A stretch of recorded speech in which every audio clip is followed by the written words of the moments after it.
Солтүстік Қазақстан облысында лицензиясыз заңсыз кәсіпкерлік және микроқаржылық қызметпен айналысқан Ростовщиков 2 жылға бас бостандығын шектеу жазасына кесілді. Тергеу барысында қаржылық мониторинг агенттігінің Солтүстік Қазақстан облысы бойынша департаменті заңсыз қарыз берудің 78 эпизодын анықтады.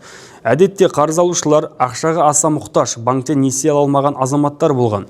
Қарыз беру үшін екі түрлі схема қолданылған. Бірінші жағдайда нотариус арқылы қарыз шарты рәсімделген, алайда мәміленің нақты талаптары онда көрсетілмеген.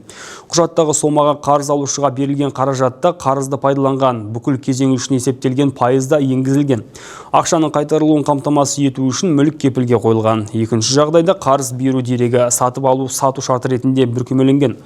Мүлік үшін ақша іс жүзінде берілмеген, ал мүліктің өзі қарыздың кепілі ретінде пайдаланылған.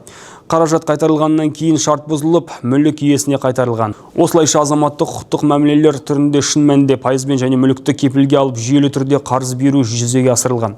Заңсыз қызметтің нәтижесінде 774 миллион теңге қылмыстық табыс алынған. Бұл қаражатқа қымбат активтер сатып алынған. Сот үкімімен мемлекет кірісіне 6 пәтер, Toyota RAV4 автокөлігі, Kawasaki мотоциклі, сондай-ақ құны 280 миллион теңге болатын бағалы қағаздар тәркіленді. Сот үкімі заңды күшіне енген жоқ.